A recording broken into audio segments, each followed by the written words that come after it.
Hey everyone, welcome back to the channel. If you're a Linux fan or just dipping your toes into the world of open source, you're in for a treat. Today, we're diving into Ubuntu 25.04, the latest release from Canonical, and I'll also show you how to upgrade your system step by step. So make sure to stick around till the end. Ubuntu 25.04, codenamed Plucky Puffin, is a standard release that brings several under-the-hood improvements and some fresh polish to the user experience. Here's what's new. It starts with the installer. The installer offers an enhanced user experience for those setting up Ubuntu alongside other operating systems.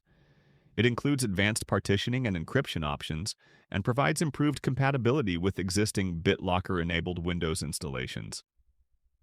This is a significant improvement for anyone looking to dual boot Windows 11 and Linux. The Ubuntu 25.04 installer now supports BitLocker, eliminating the need to decrypt encrypted drives before installation.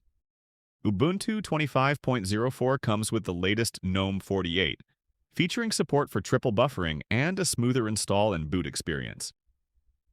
This release also introduces several enhancements, including a new Preserve Battery Health mode that extends laptop battery life by optimizing charging cycles, fresh system fonts like Adwaita Sans and Adwaita Mono, and a variety of other improvements.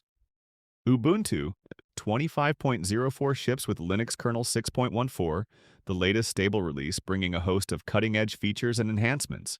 Users can expect significant performance gains, including improved support for ARM and RISC-V architectures, enhanced Intel and AMD graphics drivers, faster gaming experiences, and various other system optimizations.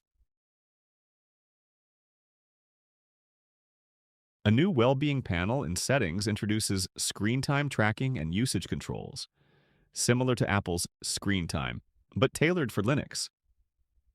Designed to support healthier computing habits, well-being lets users monitor their daily activity, compare usage across the week, and set limits on screen time. When a daily limit is exceeded, users receive a notification, and the display shifts to grayscale as a gentle prompt to take a break. Break reminders can also be scheduled, prompting users to step away and stretch at regular intervals, helping maintain a balanced and mindful digital routine.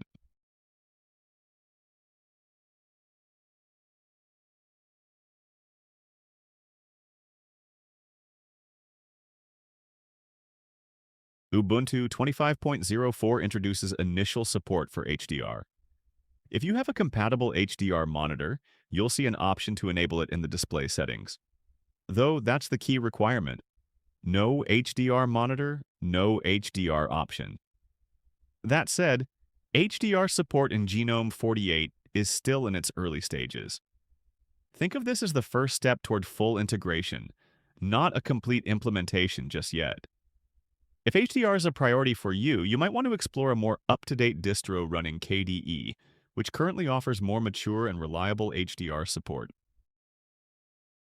In Ubuntu 25.04, Papers replaces Events as the default PDF and document viewer. It supports a variety of file formats, including PDF, TIFF, and comic book archives. Papers offers a familiar feature set. You can view, search, bookmark, and annotate documents just like in Events. It also supports drag and drop for opening files and includes the ability to digitally sign documents, making it a well-rounded replacement.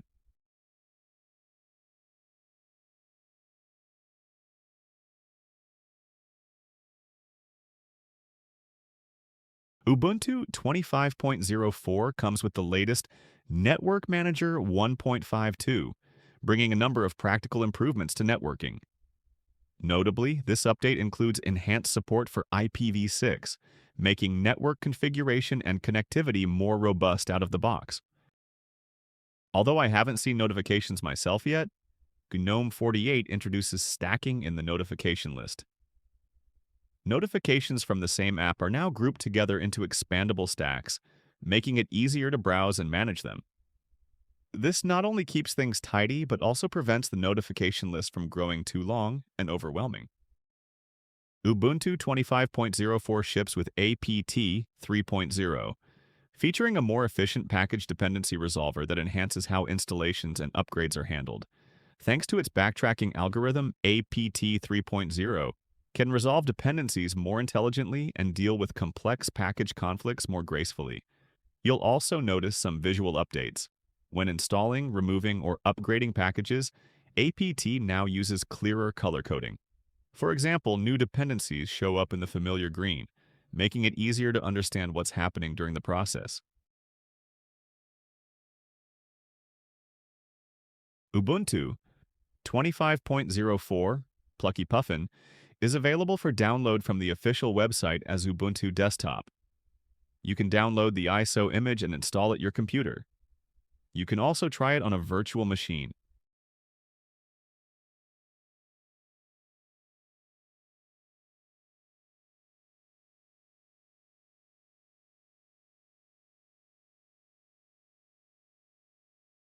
You can upgrade your current Ubuntu installation to Ubuntu 25.04. To check if you're eligible, open the Software and Updates application, navigate to the Updates tab, and find the option labeled Notify me of a new Ubuntu version. Set the drop-down menu to For any new version to ensure you receive the upgrade notification for 25th April. However, if you're running an LTS release like Ubuntu 24.04, you won't be able to upgrade directly to 25.04. Instead, you'll need to upgrade to 24.10 first and then proceed to 25.04, a slightly more roundabout process. Ubuntu 25.04 also brings ARM64 support. The new ISO is available for ARM64 systems, allowing early adopters to install it on ARM-based laptops and virtual machines. NVIDIA Dynamic Boost is enabled by default on compatible laptops with NVIDIA GPUs, improving power management and performance. That wraps it up. Ubuntu 25.04 introduces some solid improvements, and the upgrade process is simple. If this guide helped you out, be sure to like and subscribe for more Linux tips and updates. Got questions? Drop them in the comments. Thanks for tuning in, and catch you in the next one.